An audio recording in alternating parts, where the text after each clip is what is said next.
Okay, last one. Alexis Cenicero says, could Madrid's medical team actually not be as good and great as many people claim? What could be the reason for so many injuries? Why is it that other teams aren't having as many injuries as Madrid? Thanks.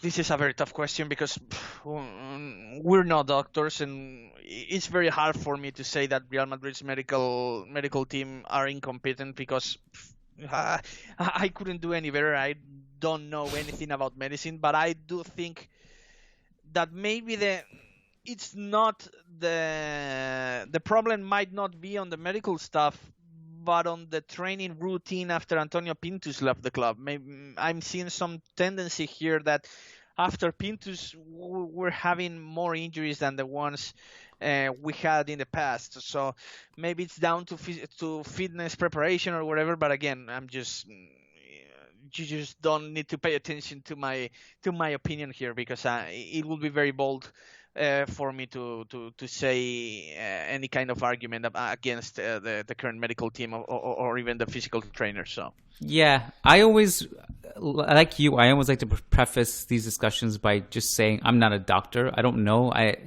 don't know how much my answer actually matters because I'm not an expert on the subject.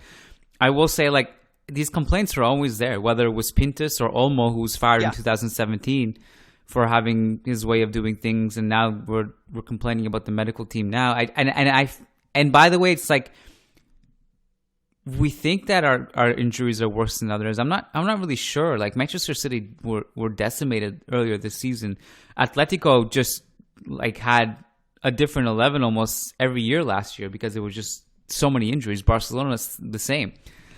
So I don't know if that's unique to us, and so I'm amazed when people are so adamant that this is the fault of the medical team, and I just really think they have no idea. I actually, just for some kind of maybe tangible answer, I actually messaged Dr. Rajpal Brar, who is at 3CB Performance on Twitter, you might know his work. He does a lot of YouTube videos kind of analyzing, and he had a video today on, it's called 6 Reasons Why Hazard May Be Getting Injured, and I haven't watched it yet, but I will.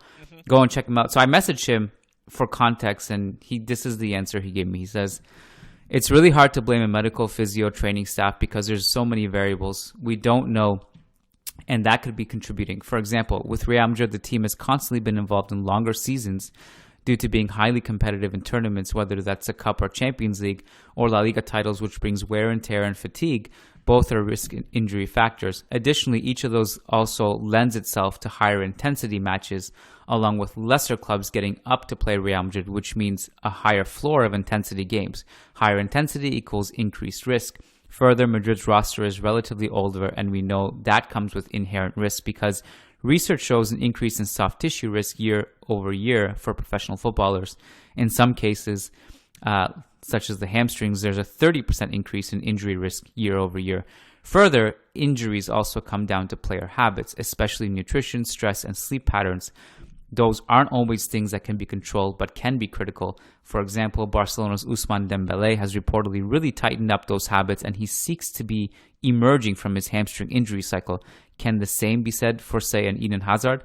Lastly, I take any injury data following the pandemic with a large grain of salt because the fixture schedule of the restart into this season and then into Euros and Copa and then into next season is almost ridiculous. I feel like all that makes sense to me. Yeah. Yeah, nothing to add. Yeah. It's a brilliant answer, yeah.